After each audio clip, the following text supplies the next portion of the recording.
Welcome back, everybody, and today we're going to be talking about the PEN America Literary Award finalist.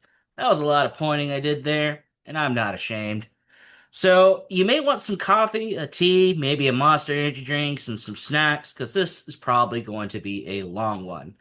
And we'll give you a few moments to gather those things as I consume some coffee myself. It's probably not enough. I don't know what we're going to do, but we'll get through it. All right, so if you're on pause the video, we're gonna go ahead and crank open that screen share. Da, da, da, da, screen share. Bah. We're gonna move some things out of my way. You go away, and you go away. All right, so we're at pen.org. That's pen like the writing tool, .org, as in org. Yeah. So if you want to scroll on down to where it says PEN America Literary Award finalist, and you want to click the red text that says announcing the 2026 PEN America Literary Award finalists. And can I say that line anymore? Yes, I can. So there it is again. Announcing the 2026 PEN America Literary Award finalist, and we're going to go ahead and read this blurb here. So, PEN America is honored to announce the finalists for the 2026 Literary Awards. Our awards are juried by panels of esteemed authors, editors, translators, and critics, and this year, 7 of them are previous PEN American Literary Award winners. Yay, winners. They are all committed to recognizing their contemporaries, from promising debut writers to those who have already established a presence in their field. The 2026 Literary Awards will confer nearly $350,000 to writers and translators. This year's finalists reside in at least 20 different states as well as multiple countries. Many of them have worked as teachers and professors, and not just of English. The finalists also include environmental studies, anthropology, and neurology professors. Nature appeared often on the covers of the titles, with 7 featuring trees, plants, or flowers, and 5 more showcasing birds. Yay, birds. One of the books is a publishing imprint debut title, and one of the authors is 88 years old, spanning fiction, poetry, essays, translations, and more. These works showcase the stunning breadth and depth of literary excellence emerging today. We hope you can join us at the event. And they do have all of them here in this fun little bookshop.org link, but we're going to go through them one by one. And we're going to start with the PEN, which is the Gene Stein Book Award, and they're going to give away $75,000. And this goes to a book length of work of any genre for its originality, merit, and impact, which has broken new ground by reshaping the boundaries of its form and signaling strong potential for lasting influence. And our judges are, drum roll please, Forrest Grander, Pam Houston, Kauai Strong Washburn. And first up, we got The Devil is a Southpaw by Brandon Hobson from Harper & Collins. Let's go ahead and we're just going to open all of, well, we'll do them one by one. So, The Devil is a Southpaw. I like crows or ravens, whatever the case may be here. And got paperback, ebook, and hardcover options. So, what is our book about? A haunting, unforgettable novel of obsession, pride, and forgiveness, exploring the friendship and rivalry between 2 gifted boys in harrowing circumstances, from the acclaimed writer of The Removed. Milton Merburn has envied Matthew Ashoda, a talented Cherokee artist, ever since they were locked up together in a dangerous juvenile detention center in the late 1980s, until Matthew escaped, that is. A novel within a novel. Okay. Got a good gist of that. Cool book. Let's go on to Things in Nature Merely Grow by Yeon Lee by Farrar, Straus, and Garox. Open that up. So, where's the description? Radical acceptance as she considers the loss of her son James. So, okay. Sad book. There is no way good. There's no good way to say this. Oh, yeah, yep. Gonna be sad all the way through. There's no good way to say these facts, which must be acknowledged. My husband and I had two children and lost them both. Oh, okay. Vincent in 2017 at 16, James in 2024 at 19. Both chose suicide and both died not far from home. That is some strong subject matter there, and you're going to need the Kleenex. All right, going on. Survivia, a future ancestral field guide by, I'm going to butcher this, Kanapa Hanska Luger from AN Press. Let's check out that. What do we got? Indigenous futurism. Okay. Since 2015, through a proliferation of forms including sculpture, regalia, film, photography, poetry, painting, and installation, acclaimed multimedia artist Kanupa Hinasaluger has been weaving together strands of a new myth. Collectively referred to as future ancestral technologies, the sprawling series of interrelated works seeks to reimagine indigenous life and culture in a post-colonial world where space exploration has reduced and reconfigured the Earth's population. That sounds neat, and I do like the technical, because if you've never seen a military technical guide, they look very much like this, especially these numbers at the top, which is very amusing to me. All right, so let's go back here. And Into the Hush by Arthur. Need a vowel, please. C? Z? I don't know. Copper Canyon Press. And I apologize to any authors watching this in the future as I butcher your name. Um, let's go on. What do we got? Okay, a lot of awards. With Imagine and Power and Emotional Force, Into the Hush from U.S. Poet Laureate Author C explores the exigence of climate change, of endangered cultures, and of our nuclear age. Okay, it's pretty short, 88 pages. Like Wind on a Lake, Author C's 12th book of poetry, Into the Hush extends a language that ripples and still widens and deepens. Through an earned and profound simplicity, these poems move with imagined power and emotional force and gather a startling array of contrast from wildfires to a sprig of sunrise, from gunshots to a spirit evoked by swaying candles. I'm not a verse reader kind of guy, so poetry is kind of a usual pass for me. But if that's your jam, this might be your book. All right, and last one in this category, The Pelican Child by Joy Williams from Penguin Random House. Oh, I love that cover. That is cool. Anyway, um, okay. An American Master is back with crystalline stories that map the personal and political minefields of her unmoored characters. Williams blends everyday dramas with surreal imagery. Her voice and range inspire awe. Okay, what's the book about, please? Night was best, for as everyone knows, but does not tell, the sobbing of the earth is most audible at night. Men are but unconscious machines, and they perform their cruelties so effortlessly. Carrying was power she'd once possessed, but had given up freely. These sentences of Joy Williams are like no other. The coiled wit, a sense of confused and ruined landscape, even the slight chortle of hope that lurks between the words for the scrupulous effort of telling in these 11 stories has a ravishing beauty that belies their substance. We meet lost souls like the twin sisters, heiresses of a dirty industrial fortune, and after the haiku period, who must commit a violent act in recompense for their family's deeds. Neat. In Nettle, a newly grown man who still revolves in a dreamscape of his childhood boarding school innocence, the ghost of George Gurdjieff, on an obsessive visit to the Arizona birthplace of the shining Suzanne Sontag, the pelican child who lives with the bony, ill-tempered Baba Yaga in a little hut of chicken legs. I am in for Baba Yaga. There we go. 176 pages, and that's the last book for that category. On to their other category. Open Book Award to an exceptional book-length work of any literary genre by an author of color.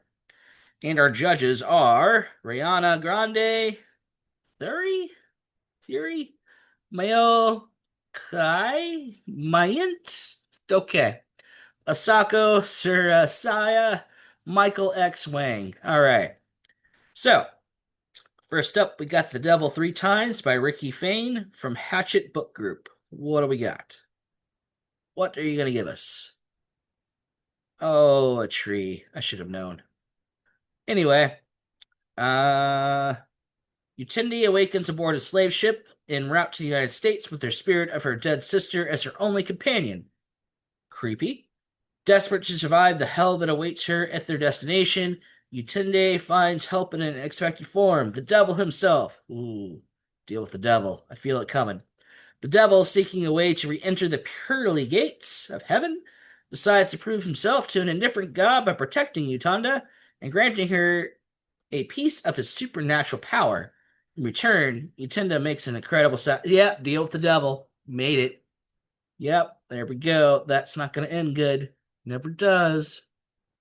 All right. Next up, we got Ibis by Justin Haynes from Abrams. What do we got? What are you going to give us? Oh, another bird. And they mentioned this at the beginning. Neat. I don't know if that's a flamingo or what. But anyway. Fluff text. A bold, witty, magical new voice in fiction. Cross-generational Caribbean story of migration, superstition, and a search for family in this novel. That sounds neat. There is bad luck in New Felicity. The people of the small coastal village have taken in Malagros, an 11-year-old Venezuelan refugee, just as Trinidad's government has begun cracking down on undocumented migrants. Now an American journalist has come to town asking questions. Interesting premise. Next up, we got Natural History by Brandon Kilborn from Grey Wolf Press. Oh, it's a pile of bones. Well, natural history. There you go. A unique work of science and poetry, winner of the Cave Canon Prize, selected by Natasha Trethewey, a research biologist, most recently the Museum für Naturkunde in Berlin. Brandon Kilburn illuminates the intersections between science and poetry in poems that demonstrate the wonder, curiosity, and precision required by both disciplines. Huh. All right. Next up, Medicine River by Marionette Pember from Penguin Random House. Children, a story of survival and the legacy of Indian boarding schools. Fascinating. Okay. That's all you pretty much need to know. That sells the book right there. But going down here, from the mid 19th century to the late 1930s, tens of thousands of native children were pulled from their tribal communities to attend boarding schools whose stated aim was to, quote, save the Indian, end quote, by way of assimilation. In reality, these boarding schools, sponsored by the U.S. government, but often run by various religious orders with little to no regulation, were a calculated attempt to dismantle tribes by pulling apart native families. Children were beaten for speaking their native language, denied food, clothing, and comfort, and forced to work menial jobs in terrible conditions, all while utterly deprived of love and affection. Another deep subject matter and a dark mark in our American history, for sure. Coffee break, because I can. Haha. Going back. What do we got? Oh, no rhododendron. Oh, I'm so sorry. Let's try that again. That was bad. No rhododendron. I can't say it 3 times fast. Can't. And I'm so sorry, Sammy Shertock from University of Pittsburgh Press. I butchered your title. Oh, I don't mean to laugh, but I'm just laughing at myself, really. And you got an awesome cover. It's a horse. I think those are bees or hornets or wasps. Interesting. Rhododendron John. Okay, gonna stop. Just gonna stop. All right, so part elegy, part poetry of witness, and part poetry of exile. No wonder I can't say it. I don't like verse, and I said this, and the universe gives me this book. Is a lament to the poet speaker's father, fatherland and grief, rot, love letter to his mother, and mother tongue. The collection is haunted by an existential question about Shertock's oral mother tongue. Man, to Ming, how do you write about a language that has no script? Exploring the erasure, ambiguity, multiplicity, violence, and unknowability signified by X, the poems dwell on the lip of a new ghost language, which ultimately fails itself. Fascinating. All right, next up, we have the Penn Robert W.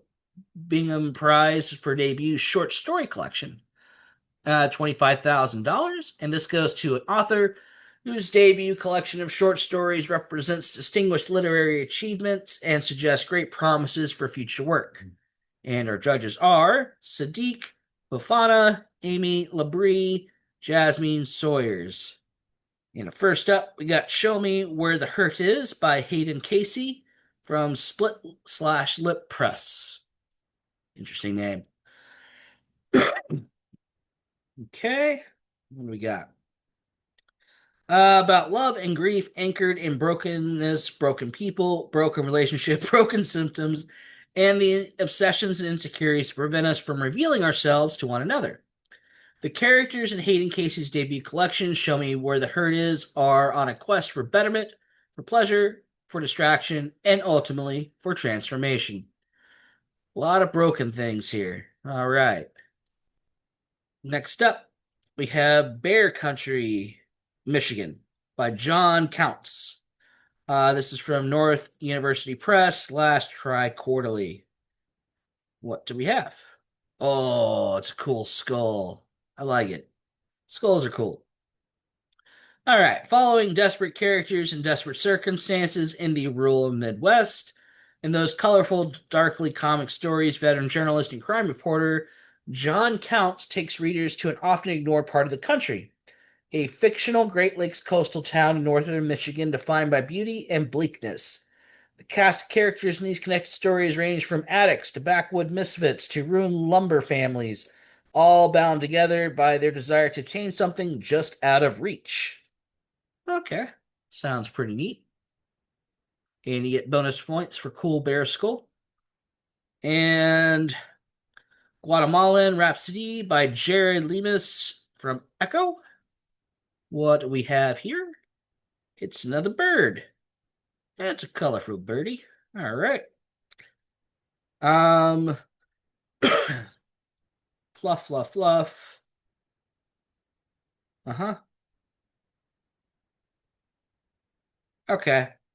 So, masterfully moves between sharp wit and profound tenderness, Guatemalan Rhapsody offers a kaleidoscope portrait of ever-changing country, the people who claim it is as home, and those who no longer do. Ranging from a custodian to or at an underfunded college to a medicine man living in a temple dedicated to San Simon, patron saint of alcohol and cigarettes. All right. I didn't know they had a patron saint for that, but good to know. The character driven stories in this collection find their subject at defining moments in their lives where sacrifice may be required of them, by them, or for them. Interesting. And let's see. Lost in a forest of mechanical birds. Oh, look, more birds. Oh, forgot to say the other important bits. From Christian Moody from Zach Books. Okay. You're going back here. What do we got? Finalist, blah, blah, blah. Debut speculative short story collection, Lost in the Forest of Mechanical Birds. Tales of the strange beauty and shadowy fears that lurk beneath the surface of our everyday lives. Best friends George and Ellie, interesting names, start a hide and go seek club. You start a club for that? Okay. Inspired by the love of the game, which goes too far when Ellie stays hidden for years. Okay. An orphan discovers that the trees on the outskirts of town have eyes that watch and record the town's inhabitants. Okay. Threatening to expose their most vulnerable secrets. In a world with hardly any birds left, a struggling family lives alone in the woods where the father begins to create mechanical birds which threaten the only life left.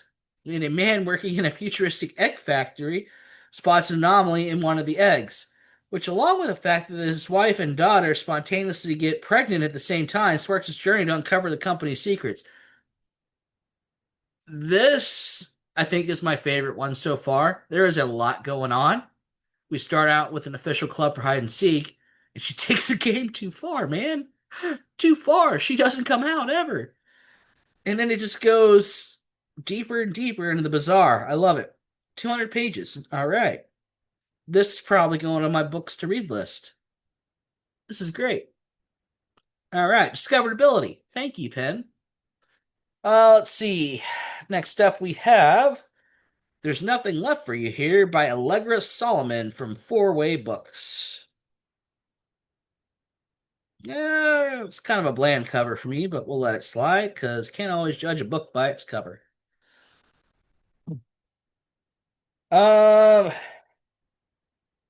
okay, they've won awards in the past. Ranging in subject but joined by their keen attention to their lives, a contemporary young woman of color. These stories feature an eclectic cast of characters who are as fascinating and complex as they are deeply relatable. In these pages, a heartbroken young woman named Salem starts over with her estranged best friend from college, Maddie, and moves to LA, where she meets and becomes entangled with Theo, Maddie's mysterious wealthy benefactor, teen Nikita, and Alexandria, bind together to navigate the adolescent politics of high school and female friendship as the only two black girls at their school. And Ciara, a bookstore employee, agrees to house sit for a white coworker named Angelina, and she hardly knows, only for Angelina to disappear with no notice and leave Sierra looking after her apartment and dog. In the words of, oh man, Kimbolio, prize judge Disha Filia, readers should prepare to find these fresh, moody, unconventional stories irresistible. Not really irresistible, but intriguing to say the least. Unlike my Mechanical Bird book, Lost in the Forest of Mechanical Birds. But we will go on to the Penn Volker Award for Poetry Collection. Oh boy, books I will probably not read, but I will respect there is a genre of readers for these books. $5,000 cash prize to a poet whose distinguished collection of poetry represents a notable and accomplished literary presence. And our judges are Dorianne Laux, Tracy Morris, Dij Nanook Okpik, Paisley Rekadal, Craig Morin Teicher. All right. Death Does Not End at the Sea by Gabinga Adesina at the University of Nebraska Press. What do we got? Oh, it's a neat little arts and crafty thing. All right. Um, Groundbreaking debut book of poems, a defiant and wise exploration of exile, voyages, and spiritual odyssey. We encounter figures embarking on journeys haunted by history. His son keeps dreaming he carried his dead father across the sea. A young black father, tired of fear and breathlessness, travels with his son in search of the ghost of James Baldwin to Paris, the south of France, Turkey, and Senegal to investigate his ancestral roots. And finally, a group of immigrants on small boats in the middle of the Mediterranean Sea sing in order not to drown. Cool. Like that last bit. Next up, we have Green of All Heads by Aurelius Gourmet from Boa Editions. What do we got? It's very green. Huh. All right, let's see. Emotional urgency in the coinciding wakes of tragic loss and new motherhood. Aurelius Gourmet examines the entangled temporalities of an aging parent and newly born children. This vital work grapples with what it means to attend to life in the context of corporate industries of birth and death. In language shaped by these pressures, she turns to what is small unruly, nationless, plural, flower speech to reach toward new relations or relational and political possibilities, away from the fixed and monumental, and toward that which is fleeting. She writes, I am learning to lift my voice like a flower in a field of flowers. The result is a language broken and emboldened by love. Honestly, kind of reminds me of Shatner-esque kind of things, but shall go on. Um, what was the title of that one? That was yeah, Green of All Heads. All right. So next up, we got Penitential Cries by Susan Howe from New Directions Publishing. New Directions usually puts out some good stuff. Oh, we got some old school artwork here. Cool. All right. So, what labor to live forever? Speak of the elect. What can you do in all the world? So much life in the little of it. In 4 parts, Susan Howe's new book opens with the resting long prose poem, Rental Cries, followed by a group of word collages, Sterling Park in the Dark, The Deserted Shelf, and finally a brief sparrow poem. Speaking of her new work written in The Evening of Life, Howe quotes Thomas Wyatt, my galley charged with forgetfulness, through sharp seas and winter nights doth pass. She says, I love those 2 lines, between Trepus and Penitence in the wilderness of the Booksack Tower, inquiry is trespass. Now at 87, the poet adds regarding Penitential Cries, 87, man. Cool. I want to express my pilgrim's progress between rocks and paper places. The clock is ticking. It's getting late. Supper is on the table. Our father lies full 50 fathoms 5. A storm is coming. It's kind of neat. All right. Going back. What else do we got? We do. New and Collected Hell by Shane McCrae by Forrest Ross and Rocks. That's very artsy, but this is a poetry book, so cool. Okay, so we're going to hell. Of death, the music is death, the muse of hell. Is death the muse of heaven? I don't know. A muse of where how can I hope to go? To where I pray, I'll go, sing, at least tell. So, prophetic and powerful political voices over time has created a 21st century epic in New and Collected Hell, as David Wu wrote in poetry. All right. Allude to literary precursors like Dante, Milton, and the Bible, but the voices unabashedly of our time by seeking to heal the rift in its own identity. McCrae has listened intently to literary echoes emanating from the English language and transmuted them through its own dynamic voice. Here he gathers a new and previous work as culmination of his long-standing poetic project, a new and unforgettable journey through hell. Crae's work is undeniable as the collection brings his searing vision to new depths. So, we'll talk heaven and hell. It's interesting to read these things because my vision, your vision, and their vision of these places are completely different. And the intensity and tones are striking and very contrast, I think. So, it's always an interesting read. Going on over. In the last one, we have The Seeds by Cecily Parks from Alice James Books. What do we got? No, okay, seeds.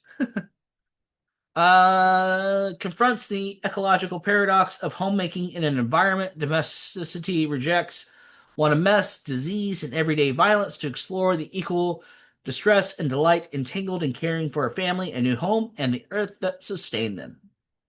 Okay. Drawing on sources from the Odyssey to nursery rhymes on how we form relationships with the natural world. Neat. Going on now. And we're going to do the Penn Award of Poetry and Translation. So these are books not made in America and not made in a country that speaks English because they had to be translated into English for us. And coffee break. Yeah, let's do it. All right.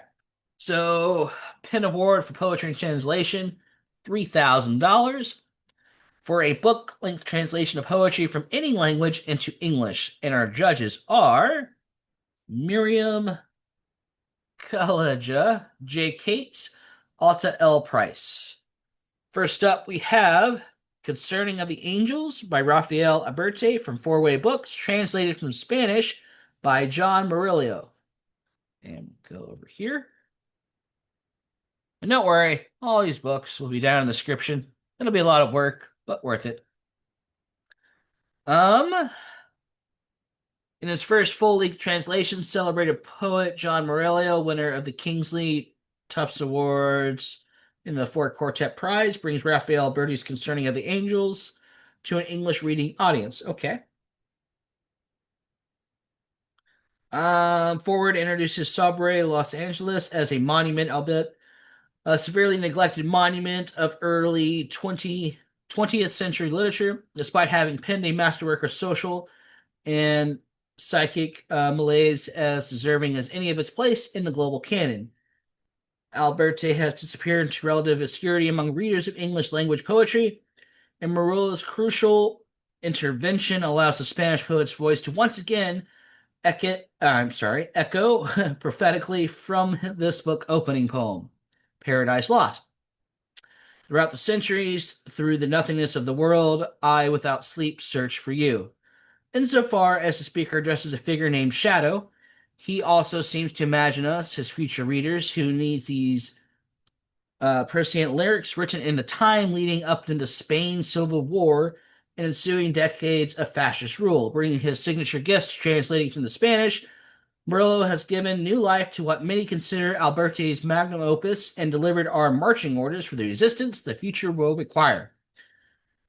Quote, "It is time you gave me your hand and scratched into me the little light that catches a hole as it closes and killed for me this evil word I plan to plunge into the thawing earth." End quote. Okay. Going back. I have brought you a severed hand. Well, thank you. From Gaeth Al-Menhoun from Action Books, translated from Arabic by Catherine Coben. And not on bookshop.org. We are on, where are we? Asterism. That is awesome cover art. I like it. In a phalanx of notes and footnotes, I have brought you a severed hand, destabilizes the very hierarchies of the page, and in so doing transgresses the borders of the poem, the nation, the body, and even that zone between speaker and addressee. Written over the years, 2017 to 2023, that is what, 6 years? Yeah.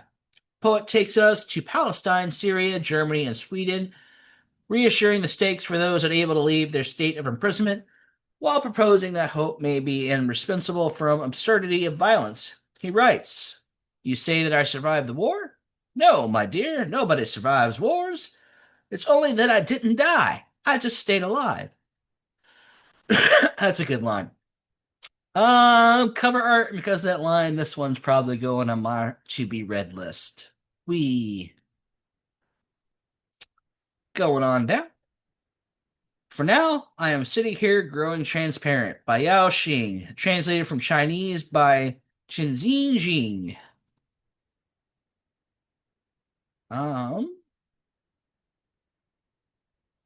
okay, where are we? Okay, simultaneously erudite and earthy, her poetry is shaped by Hong Kong's cultural position on the margins of mainland China and at the center of Cantonese-speaking world. But her time spent in New York, London, Michigan, Taiwan, and elsewhere also informs her work, as do a breast cancer diagnosis in 2009 and her longtime work advocating for sexual minorities. Yao's over here explores gender, aesthetics, colonialism, relationships, and illness with a wide range of emotions and registers, and frequently employs wordplay. This bilingual collection includes astute political poems, understated love poems, urban anti-ecologues, and prose poems. That's pretty short for all that subject matter, but okay. Going on back. Um, Theory of Voice and Dream by Liliana Ponce, World Poetry Books, translated from Spanish by Michael Martin Shea. Yeah. Asterism again. Oh, like the color scheme going on here. Interesting.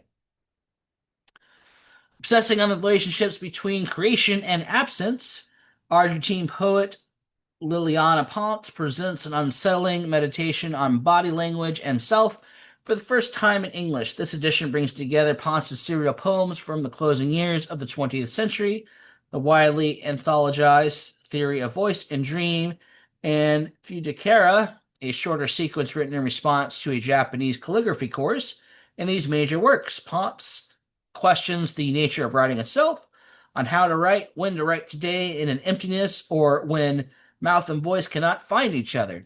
Breaking with Argentine poetic conventions, Ponce charts a new model for poesis, Woneric, embodied and urgent. As she says, I write so I don't have to speak, so I don't have to watch. Okay. Going on back. At the Edge, selected political poems of Marina. Oh, Tezatavia from Green Linden Press and Asterism Books. What do we got? This collection is a revelation. At the Edge restores to English a long overlooked dimension of one of 20th century's most complex poetic voices. With fierce clarity and precision, Marjorie Little's translation brings us a Cecilia who is not merely a lyricist, but an uncompromising witness to the cataclysms of her time, revolution, war, famine, exile, and the rise of fascism. Okay. Um, Next award, we have the Penn Translation Prize for a book-length translation of prose from any language into English. Judges, Jenny. You know you want to finish the song, you can finish it in the comments. But Jenny Bott, Roland Meyer, Damon Searles. And before we go on the first one, you guessed it, coffee break. Ha ha. All right. So, the Lycothea Dialogues by Cesare Perbisi, translated from Italian by Mina Zalman Proctor.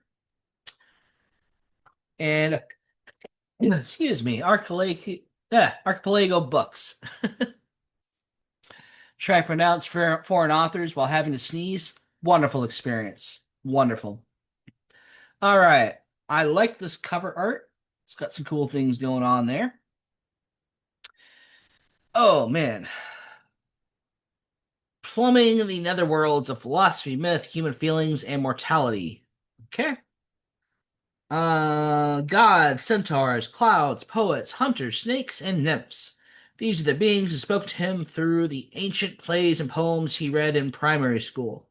Here they speak again in the 27 dialogues that form the novel. The VC calls mythology a hothouse of symbols. This hothouse is liveliest at night in the peculiar clarity of darkness. The VC's characters are more than characters. They play like the dream of the earliest childhood. They pose questions that seem to travel through the mind of the dead to the minds of the living and back again. Okay. And what is our next one? On the calculation of volume, and in parentheses, book 3 from Sauve Ball, translated from Danish by Sophie Hersey Smith and Jennifer Russell, and this is a New Direction publishing book. It's a blurry photo. Okay. All right, so in the marvelous third installment of Ball's astonishing septology, Tara's November 18th transformed when she discovers that she is no longer alone in her endless autumnal day, for she has met someone who remembers, who knows as well as she does that it is autumn, but that we're not heading into winter, that spring and summer will not follow, that the reds and yellows of the trees are here to stay, That yesterday doesn't mean the 17th of November, that tomorrow means the 18th, and the 19th is a day we may never see.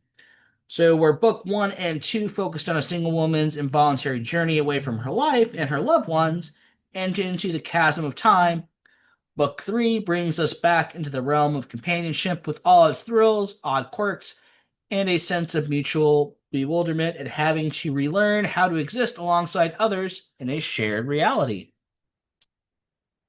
Deep concepts. All right. Um, The Remembered Soldier by Angie Dangy, translated from Dutch by David McKay. This is from New Vessel Press. And it's loading. And what do we got here? Oh, that's a artsy kind of cover. All right. A love story and captivating novel about the power of memory and imagination. Flanders, 1922. After serving as a soldier in the Great War, Merkham has lost his memory and lives in a psychiatric asylum. I like it already. Countless women responding to a newspaper ad visit him there in the hope of finding their spouse who vanished in battle. Oh, that took a dark turn. One day, a woman, Jolene, appears and recognizes Noon as her husband. The photographer, a man, copens and takes him home against medical advice. But their miraculous reunion doesn't turn out the way that Julian wants her envious friends to believe. Only gradually do the two grow close, and a man's biography is pieced together on the basis of Julian's stories about him. I'm getting some misery vibes here, but carrying on. But how can we be certain that she's telling the truth? See, they're doubting it too. In The Remembered Soldier, Angie immerses us in the psyche of war-traumatized man who has lost identity. When a man comes to doubt Julian's word, the reader is caught up in a riveting spiral of confusion that only the greatest of literature can achieve. I'm in for this one. I like it. I don't care if it's a repeat of Misery. I liked Misery. It's not like Misery at all. Maybe. We'll see. I gotta read it.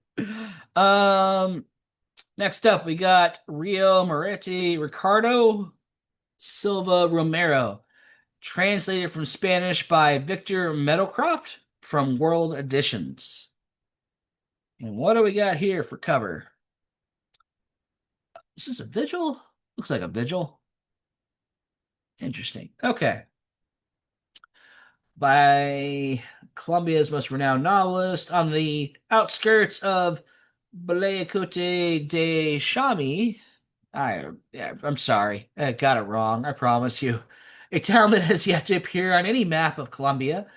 The mute Salumuacute Palacios is murdered a few steps away from his home. His widow, the courageous and foul-mouthed Hippolyta Arenas, completely loses her sanity and confronts the paramilitaries and local politicians, challenging them to also kill her and her two fatherless sons. Okay, that went dark. Yet, as Hippolyta faces her husband's murders on her desperate journey, she finds an unexpected calling to stay alive. This poetic and hypnotizing novel, told from the perspective of Solomon's ghost, denounces the brutal killings of innocent citizens and at the time celebrates the invisible, imagination, memories, hope, and the connection of the afterlife. Very dark. Sons and Daughters by Shane Grade, translated from Yiddish by Rose Waldman rather. This comes out of Penguin Random House. What do we got? Oh, I think that's a tourniquet. That's a bad sign. Maybe it's blood pressure. Let's hope for that. Okay. Oh, there's a lot of fluff. So much fluff. Okay. Rabbi Shalom Shashini. Oh, God. Have mercy on me. Katsanilin Bogan's world, the world of his forefathers, is crumbling before his eyes and in his own home. His eldest, Benshian, is off in Bialystok studying to be a businessman. His daughter, Bluma Rivchash, is in Vilna at nursing school. For her older sister, Tilza, He at least managed to find a suitable young rabbi, but he can't tell things are off between them. Now, Attila Hertz, forget it. He's been lost to philosophy, degree in Switzerland, and maybe even a Goyish wife. And now the rabbi's youngest, Rockefeller, wants to run off to the Holy Land with the Zionist. Okay. Okay, what do we got here? Originally serialized in the 60s and 70s in New York based Yiddish newspapers, Chomgardi's Sons and Daughters is a precious glimpse of the way of life that is no longer the rich Yiddish culture of Poland and Lithuania that the Holocaust would eradicate. We meet the family in a tiny village in the 1930s when gangs of Poles are beginning to boycott Jewish merchants in the modern secular world. Okay, so this is a snapshot of history from that perspective. I like that aspect of it, though I can't say a single of their names correctly. This would probably go on my to be read list, and hopefully I would learn better at the rereading. Going back, what's the title of this one? Sons and Daughters. All right. Um, Next award. All right, for the Penn Diamondstein Spielvogel Award for the Art of the Essay. $15,000 for a seasonal writer whose collection of essays is an expansion of their corpus of work and preserves the distinguished art form of the essay. Judges Charles D'Ambrosio, Vanessa Mobley, Mark Sloka. First up, coffee break. Yeah. I'm running out of coffee. I should have filled this thing to the top before recording, but too late now. Okay. Culture Creep. Notes on the pop apocalypse from Alice Boland, and this comes out of HarperCollins. What do we got? Oh, making me dizzy. Anyway, in 7 stunning original essays, Alice Boland turns her gaze to the myriad ways femininity is remixed and reconstructed by the pop culture of the computer age. The unlikely, often insidious forces that drive our popular obsessions are brilliantly cataloged, contextualized, and questioned in a kaleidoscope style imitating the internet itself. In The Enumerated Woman, Boland investigates how digital diet tracking apps have increasingly transformed our relationship to our bodies. Animal Crossing's soothing retail therapy is analyzed in real time, a surprisingly powerful portrait of late capitalism. And in the show-stopping Founderling, Boland dissects our buy-in and complicity with myth-making around iconic founders, from the hubristic fall of the Silicon Valley Titans to Enron, Hamilton, and the USA. Okay. A lot going on there. Putting myself together. Writing 1974 from Jamaica Kincaid. This comes out of Farrar Strash and Garros. We're gonna click that. Oh, that's fun. I like that cover. Anyway, um,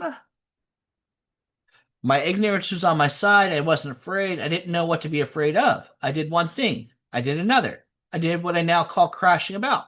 One day I started to write. Cool. This collection of Jamaica Kincaid's nonfiction writing, including early pieces from publications such as The New Yorker, The Village Voice, and Miss, proves what her admirers have always known from the start. She has been a consummate stylist, and she has always been herself. Okay? Narrates her move to the city from Antigua at age of 16 and a half, to the classic biography of a dress, her cultural criticism, and her original thinking about the meaning of the garden. Kincaid writes about the world as she finds it, imparting her own quizzical, rapier-sharp response to whatever crosses her path. Neat. Going back. The Haves and the Have-Yachts, Dispatches on the Ultriarch, by Evan Osnos, and this comes out of Scribner. The Haves and the Have-Yachts. That's funny. The 1% now hold more of America's wealth than they did in the heyday of the Carnegies and Rockefellers. In this incisive work of reportage, Ossinos paints an unforgettable portrait of the tactics and obsessions that define today's elite class: super yachts, luxury bunkers, tax dodgers, and a torrent of political donations that bespeak staggering disparities of wealth and power. All right. And it's got a cool cover. Um, Run the Song, Writing About Running About Listening by Ben Ratliff from Grey Wolf Press. What do we got? Okay. A revelatory exploration of the relationship between music and running by one of our foremost music writers. Out the front door, across the street, down the hill, and into the Van Cortlandt Park in the Bronx.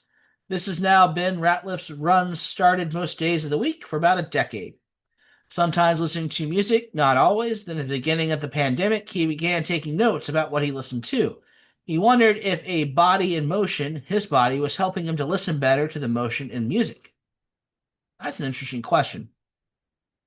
He runs through the words along the Hudson River and into the lowlands of the Bronx. He encounters newly erected fences for an unintended FEMA field hospital and demonstrations against racial violence. His runs and the notes that results from them vary in length, just as the songs he listens to. 70s soul, jazz, hardcore punk, string quartets, Elaine Rodriguez, slow change electronics, Carnatic singing, DJ sets, piano music of all kinds, Sade, Fred Astaire, and Ice Spice. Huh. Very profound question. Jazz June, a self-portrait and essays from Clifford Thomas, coming out of the University of Georgia Press. Jazz June.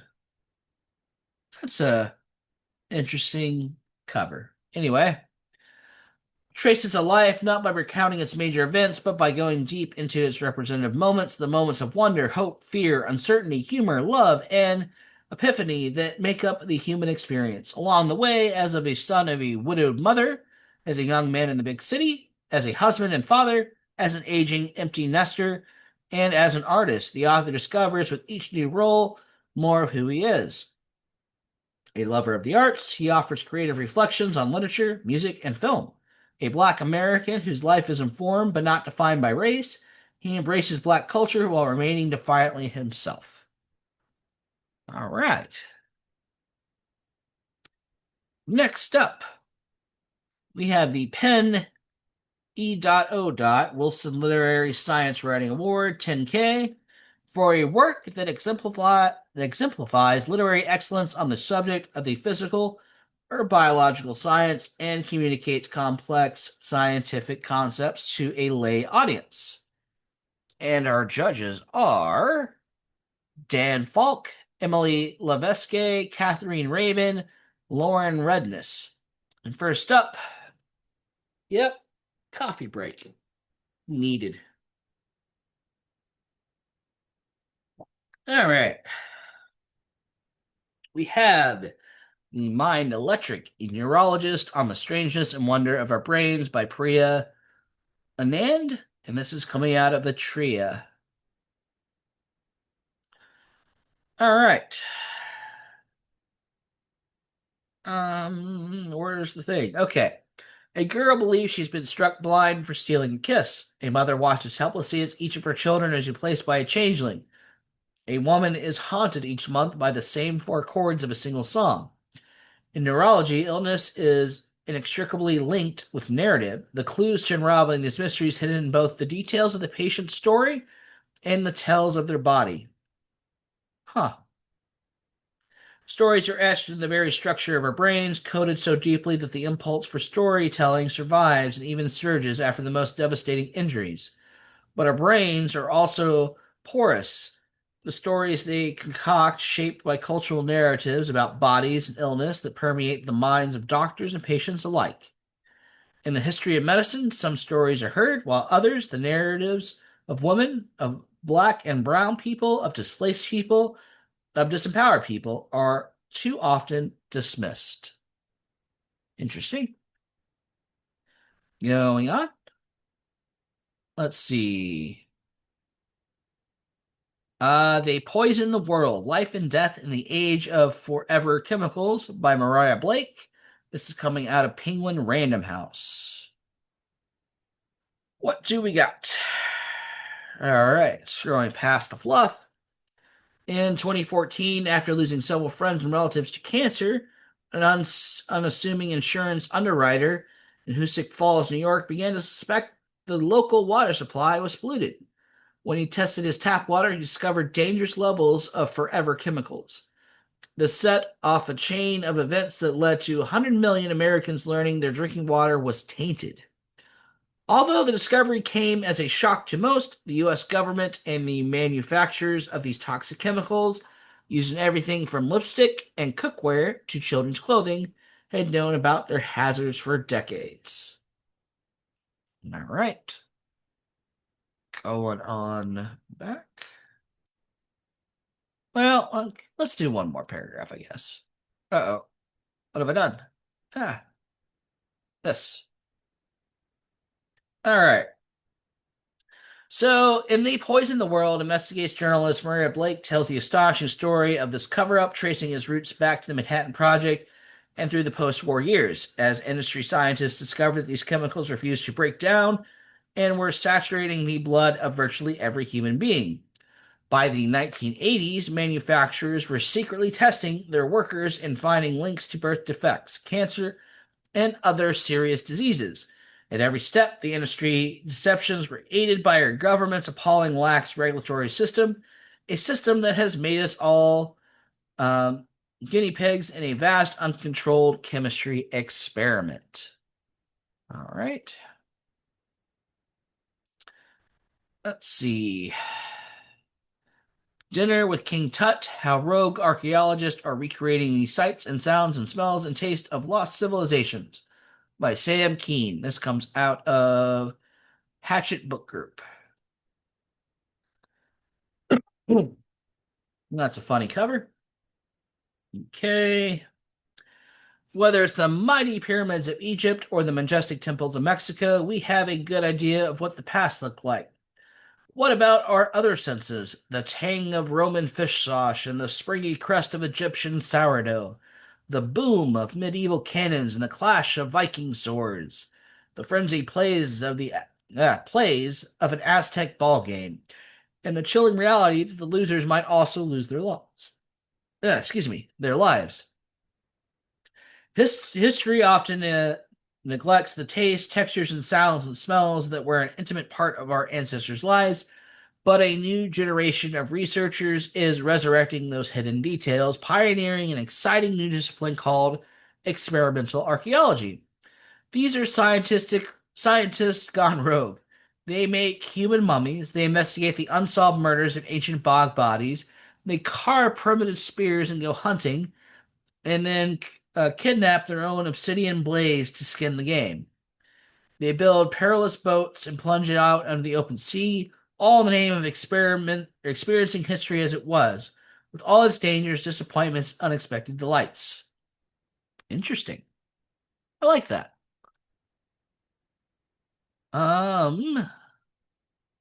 Adaptable. How your unique body really works and why our biology unites us by Dr. or PhD rather, Herman Poncer from Penguin Random House.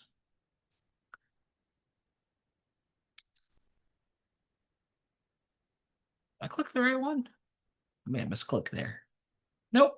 Okay. What do we got? How does the body work? And why does it seem to work so differently for each of us? Why do we grow tall or short, obese or slim? Why does some of us stay healthy despite our bad habits? Why others who do all the right things fall ill? When we look around the planet, why do people vary in skin color, facial features, stature, body proportions, and disease risk? The answer is both simple and powerful. We're different because we're adaptable. Over the past 100,000 years, as humans expanded into every biome on the planet, our bodies were fine-tuned to our local environments. Adaptability is at the heart of being human and the engine of our diversity, our species' original superpower. As an evolutionary anthropologist working with human populations around the globe, Hermine Poncer has conducted research that embraces our incredible diversity documenting the connections among lifestyles, landscapes, local adaptations, and health. All right.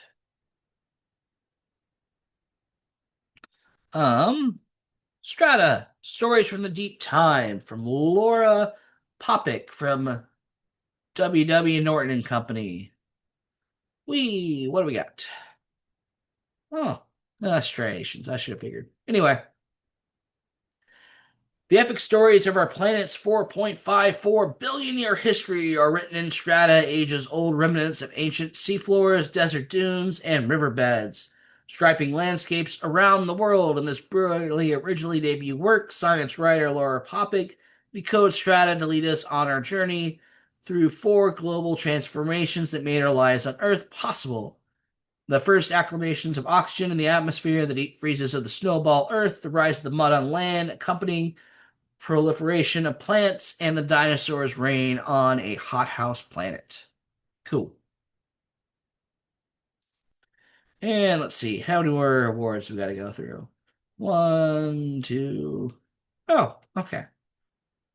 I was debating about putting the video on pause, but we are going to carry on. Next award, Penn Jacqueline Bograd Weld Award for Biography, cash or prize money of $5,000 for a biography of exceptional literary narrative and artistic merit based on scrupulous research. And our judges are Aidan Levy, Pamela Newkirk, Benjamin Taylor. And next up, coffee break.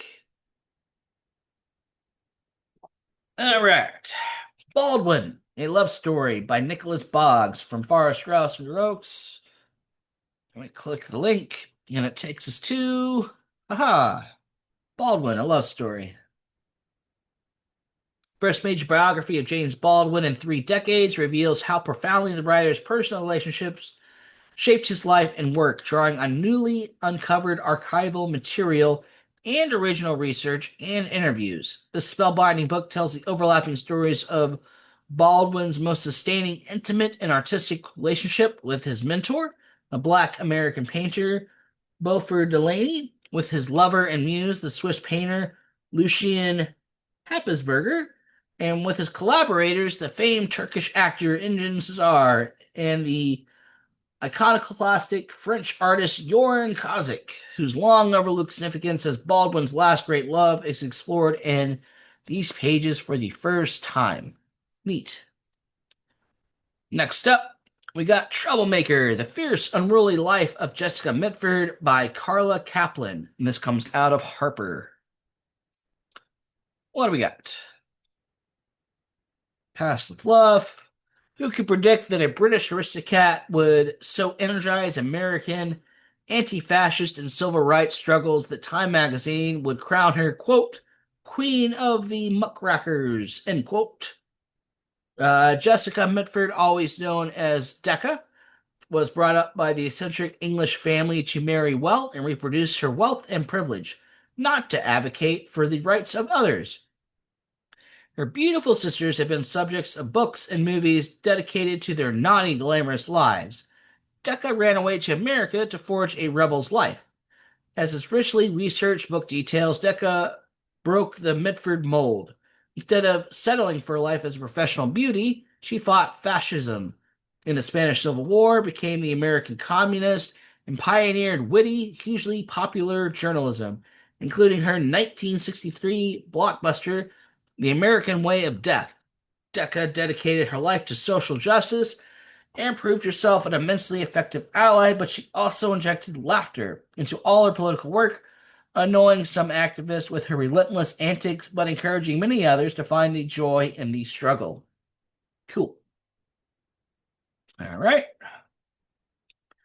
Next up, When Caesar Was King, How Sid Caesar Reinvented American Comedy by David Margolick, and this comes out of Shokin.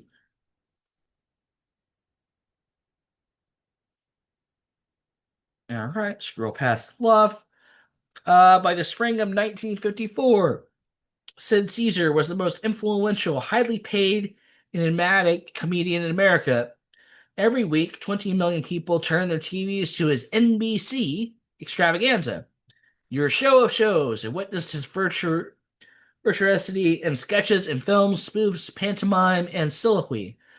On stage, Caesar could play any character and make it funny.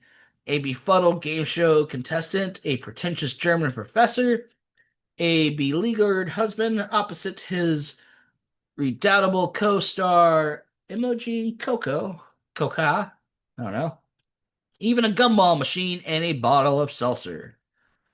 All right.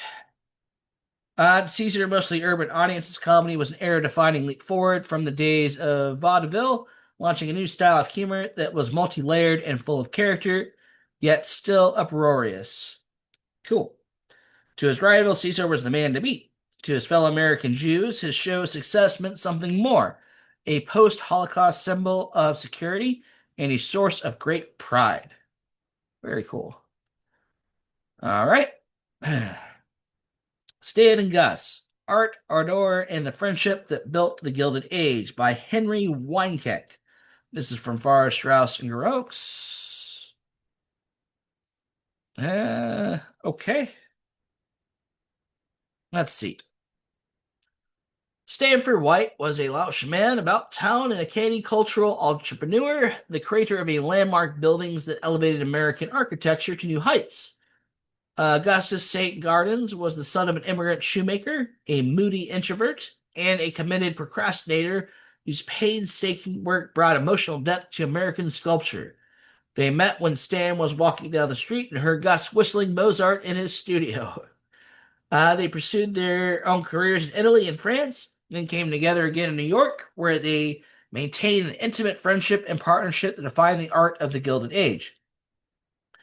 Over the course of the decades, White would help sustain his friend's troubled spirits and vouch for St. Gaudens when he failed to complete projects.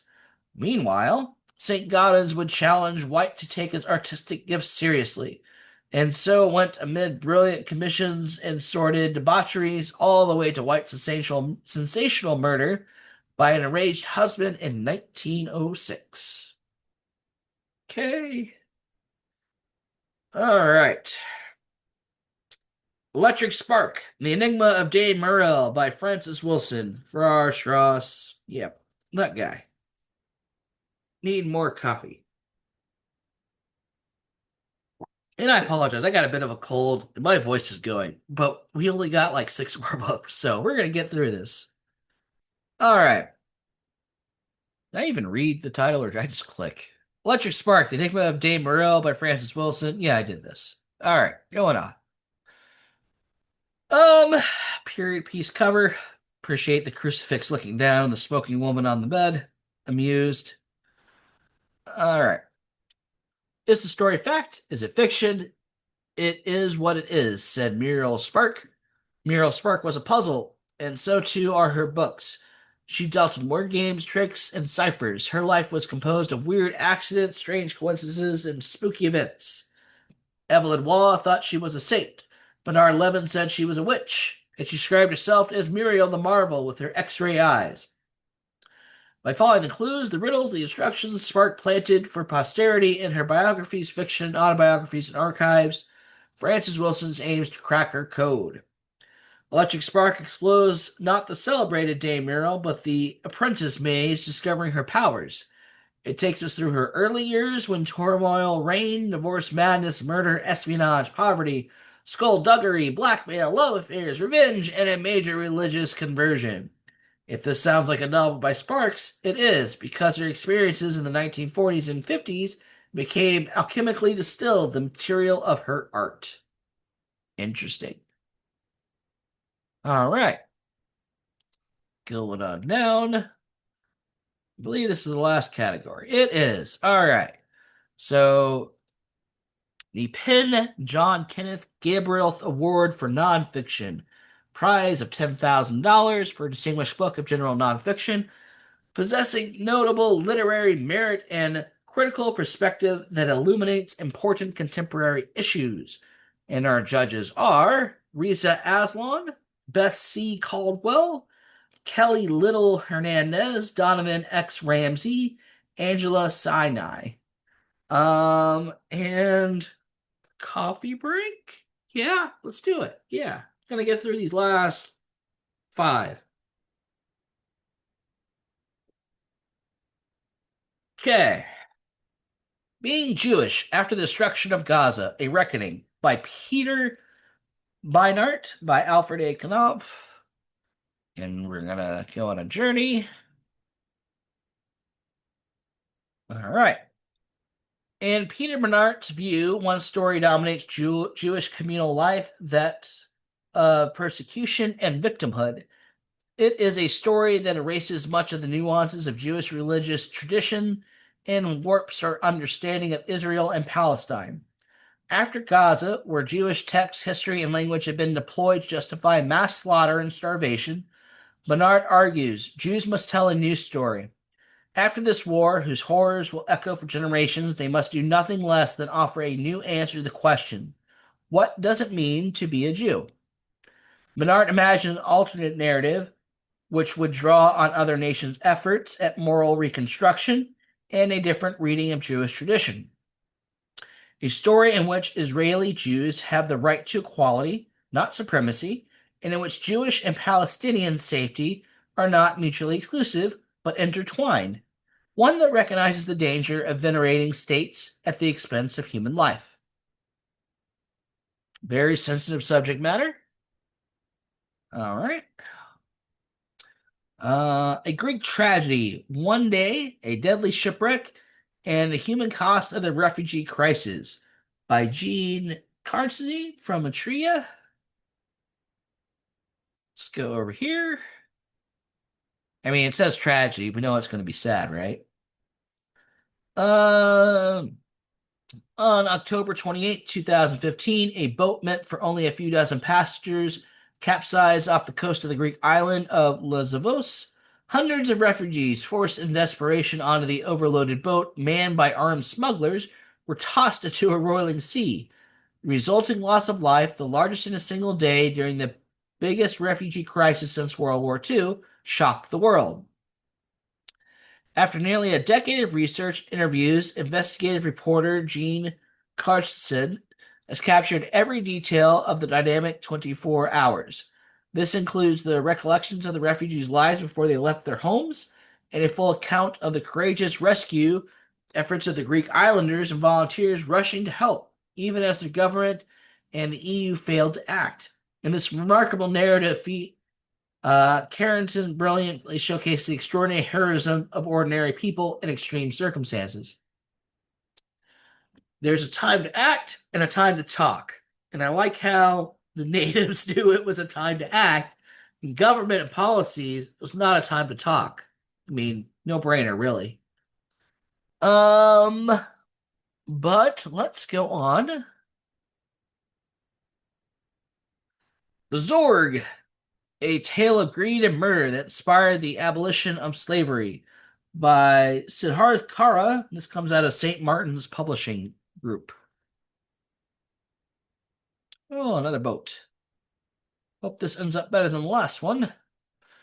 In late October 1780, a slave ship set sail from the Netherlands. Didn't get better. Bound for Africa's windward and Gold Coast, where it would take on its human cargo. The Zorg, a Dutch word meaning care, was one of thousands of such ships, but the harrowing events that ensued on its doomed journey were unique. By the time its journey ends, the Zorg will become the first undeniable argument against slavery. So, when a series of unpredictable weather events and navigational errors led to the Zorg sailing off course and running low on supplies, the ship's captain threw more than 100 slaves overboard in order to save the crew and the most valuable slaves. The ship's owner then claimed their loss on insurance, a first for slaves who had not been killed due to insurrection or died of natural causes. Huh. Interesting. The insurers refused to pay due to their higher than usual mortality rate of the slaves on board, leading to a trial which initially found in their favor, in which the Chief Justice compared the slaves to horses. Thanks to the outrage of one man present in court that day, a retrial was held. For the first time, concepts such as human rights and mortality or morality entered the discourse on slavery, in a courtroom case that boiled down to a simple yet profound question. Were the Africans on board people or cargo? Very thought provoking. I mean, we know the answer, but yeah. Nothing more of this land, community power, and the search for indigenous identity by Joseph Lee, coming out of Atria. All right, what do we got? A whale. A lot of nautical stuff. Oh, it's all bold. Okay. um, Before Martha's Vineyard became one of the most iconic vacation destinations in the country, it was home to the, and I'm sorry, Wampanoag people. Today, as tourists flock to the idyllic beaches, the island has become increasingly unaffordable for tribal members, with nearly three-quarters now living off island. Growing up, Aquina Wampanoag journalist Joseph Lee grappled with what the situation meant for his tribe, how the community can continue to grow, and more broadly, what it means to be indigenous. In Nothing More of This Land, Lee weaves his own story and that of his family into a panoramic narrative of indigenous life around the world. He takes us from the beaches of Martha's Vineyard to the icy Alaskan tundra, the smoky forest of Northern California, to the halls of the United Nations and beyond. Along the way, he meets activists fighting to protect their land, families clashing with their own tribal leaders, communities working to reclaim tradition. Together, these stories reject stereotypes to show the diversity of indigenous people today and chart a way past the stubborn legacy of colonialism. And our last book, We Survived the Night. That unscripted, unplanned. This is how we are gonna survive the night. Julian Brave, Noisy Cat, Penguin Random House. Oh, it's funny.